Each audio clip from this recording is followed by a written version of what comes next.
Let's talk about the transition from President Obama to President-elect Donald Trump. It was all fun and games at the beginning, mutual praise. Donald Trump went to the White House and met President Obama at the Oval Office. And Trump came out saying Obama's a good man. I like some Obamacare provisions very much.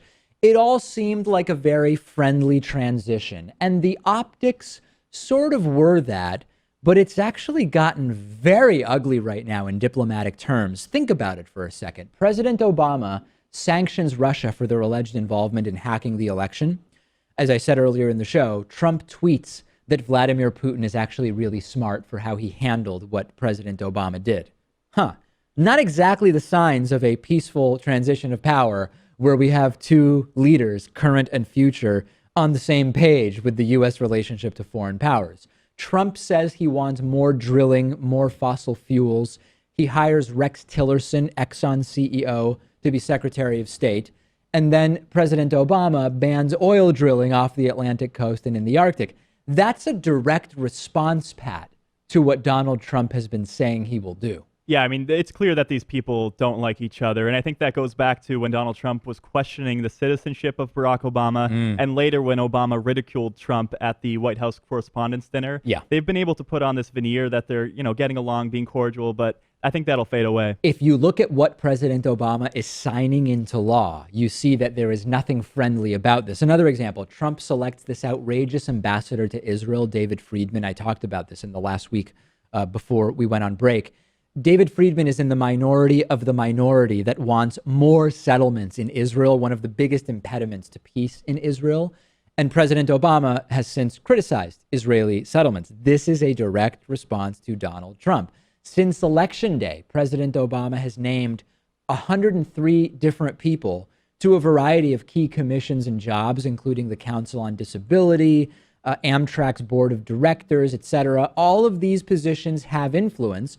And President Obama has also freed more nonviolent drug offenders. Trump, remember, campaigned on law, order, jailing people, getting tough, etc.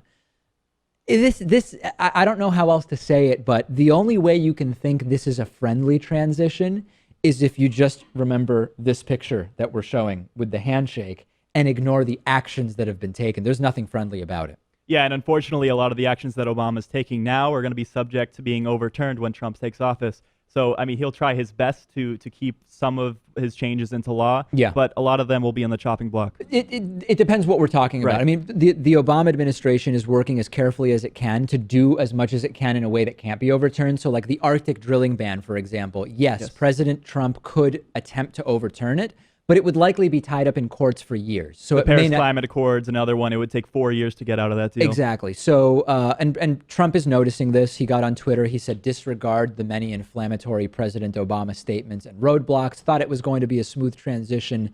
Not. And as Pat mentioned, some of the actions could be reversed. Some are stronger legally. This is sort of part of, for me, the too little too late of Obama that we've talked about. Basic income makes sense. President Obama saying in the last couple of weeks, hey, that's something you might have wanted to say in 2009.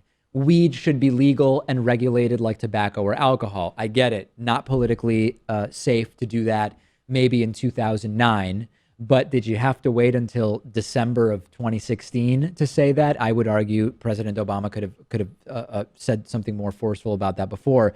Is this for you, Pat, part of the too little too late, or are you more in the camp of he couldn't have done a lot of these things earlier on?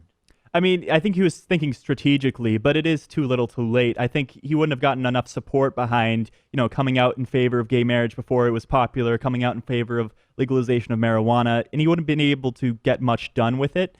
But, now we see he has a Republican successor. It's going to be too little too late. I believe, and I think many in our audience agree, that President Obama has always been in favor of gay marriage and has always been in favor of the legalization of marijuana. And that you could interpret that two ways. Pat's way, which is it was strategic. There was no political advantage to saying that at the time, or he should have just told us what he really believed. That's what the really strong politician would have done. Different views. I'm open to hearing from the audience what you think. Facebook.com/David Pakman Show. I will be resuming my Facebook Live streams soon now that we are back from vacation. The one place to check it out, Facebook.com/David Pakman Show.